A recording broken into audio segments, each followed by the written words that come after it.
जाहीर करण्यात आली, मात्र त्यातली काही रक्कम आहे ती शेतकऱ्यांना अर्धवट मिळालेली आहे, अशा पद्धतीचे आरोप आहेत ते सुरू झालेले आहेत. आणि या सगळ्या संदर्भात बोलण्यासाठी कृषी मंत्री दत्तामामा भरणे. दत्तामामा, पहिल्या टप्प्यातली खरं तर ही कर्जमाफी केली, मात्र ही कुठेतरी फसवी कर्जमाफी आहे अशा पद्धतीचे थेट आरोप होत आहेत. खरं तर मला आपल्या माध्यमातून माझ्या शेतकरी बांधवांना एक सांगायचंय की निश्चित प्रकारे ही कर्जमाफी फसवी वगैरे म्हणणं किंवा आरोप करणं हे चुकीचं आहे. कारण का आपण म्हटलं त्याप्रमाणे 2 लाखाच्या आतल्या जे शेतकरी राज्यातले यांना आपण सर्वांना ही संपूर्ण कर्जमाफी देतोय. आणि आपण म्हटल्याप्रमाणे एखाद्या राष्ट्रीयकृत बँकेत किंवा या बँकेमध्ये शेतकऱ्याचं कर्ज जादा असेल आणि रक्कम बँकेची आपल्या कर्जमाफीची रक्कम जरी कमी आली असली तरी सुद्धा 100% आम्ही यापूर्वीच त्या राष्ट्रीयकृत बँकेला सांगितलेलं आहे. आणि तेवढी रक्कम आमच्या दृष्टिकोन एकच आहे की जी शासन रक्कम 2 लाखाच्या आतल्या रक्कम शासनाच्या वतीनं त्या बँकेत जमा केली जाईल, त्यानंतर वरची रक्कम किती त्यांनी शेतकऱ्यांनी तो विचार करू नये, त्याला नीलचा दाखला दिला जाईल आणि दुसऱ्या दिवशी त्याला नवीन कर्ज घ्यायला तो पात्र ठरेल. त्यामुळे असं फसवी रक्कम वगैरे करणं हे म्हणणं हे चुकीचं आहे.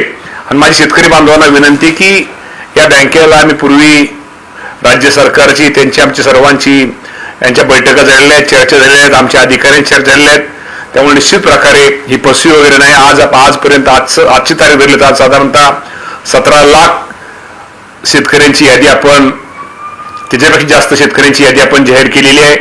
आणि जे बाकीच्या गोष्टी साधारणतः माझ्याकडे तर रिपोर्ट आहे की साधारणतः जे आकडेवारीत की साधारणतः त्या शेतकऱ्यांनी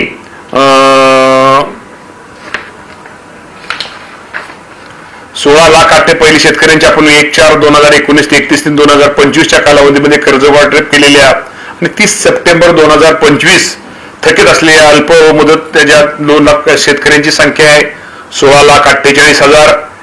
त्यांच्या कर्ज खात्याची संख्या आहे 17,55,000. ती रक्कम येते 14,547,574 कोटी. त्याचप्रमाणे 2 लाखापेक्षा जास्त थकबाकी असलेले 2 लाख जमा केल्यानंतर OTS अंतर्गत लाभार्थ्यांची संख्या आहे ही फक्त 2,90,000 शेतकरी आहेत. आणि दुसरं आपल्या सगळ्यांना माहिती आहे की महात्मा ज्योतिराव फुले शेतकरी कर्जमुक्ती योजना 2019 मध्ये 2 लाखापेक्षा कमी लाभ मिळालेले जे शेतकरी त्यांची संख्या ही 11,58,000 आहे. अशा या तिन्हींची मिळून आपण आज सरकारने पहिली यादी 2 याद्या जाहीर केलेल्या आहेत आणि त्या 2 याद्यामध्ये साधारणतः 17 लाख शेतकऱ्यांना त्याचा लाभ त्याचाही मिळालेला आहे. आणि त्यापैकी 3,33,000 आज अखेर खात्याची EKYC ची प्रक्रिया ही शेतकऱ्यांनी पूर्ण केलेली आहे आणि साधारणतः अजूनही ती प्रक्रिया सुरू आहे. आणि साधारणतः या 30 तारखेच्या जे शेतकरी EKYC प्रक्रिया पूर्ण करतील त्यांना ताबडतोब थेट या कर्जमाफीचा लाभ हा दिला जाईल. त्यामुळे निश्चित प्रकारे शेतकऱ्यांनी अजिबात गैरसमज करू नये. राज्याचे मुख्यमंत्री देवेंद्र फडणवीस साहेब, एकनाथ शिंदे साहेब, सुनेत्रावहिनी पवार आणि या सरकारने जे शेतकऱ्यांसाठी 56 लाख शेतकऱ्यांसाठी जी कर्जमाफीची घोषणा केलेली आहे यामध्ये कुठेही हे करणार त्या शेतकऱ्याला लाभ हा निश्चित प्रकारे मिळणार आहे. साधारणतः 40,000 कोटीपेक्षा जास्त रक्कम यासाठी लागणार आहे.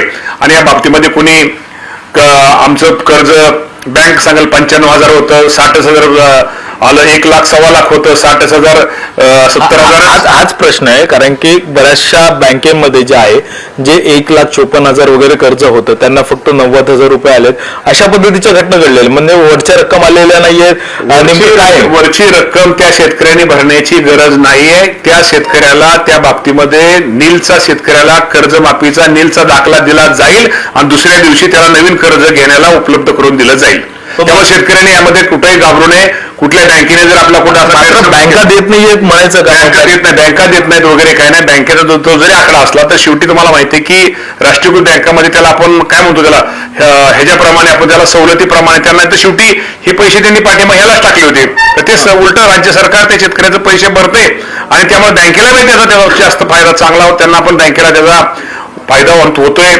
आणि त्यामुळे निश्चित प्रकारे या बाबतीमध्ये मी आपल्या माध्यमातून शेतकऱ्यांना सांगतो की आपलं जरी कर्जाचा आकडा बँक जास्त राष्ट्रीयकृत बँक आहे हा फक्त राष्ट्रीयकृत बँकापुरता हा विषय आहे. हा सहकारी बँकेपुरता विषय नाही. सहकारी बँकेमध्ये आकडे हे करेक्ट आहेत. त्या बाबतीमध्ये जरी आपल्या नावावरती जास्त कर्ज असलं शासनाने जी रक्कम दिली त्या रक्कम भरणा झाल्यानंतर रक्कम बँकेत दिल्यानंतर तुम्हाला त्या शेतकऱ्याला नीलचा नीलचा दाखला दिला जाईल आणि दुसऱ्या दिवशी त्याला नवीन कर्जाला त्याला पात्र केलं जाईल. मामा, दुसरा एक प्रश्न आहे की स्मार्ट मीटर आहे. स्मार्ट मीटरमुळे कोणाचं तरी बिल आहेत ते वाढलेले पाहायला मिळत आहे.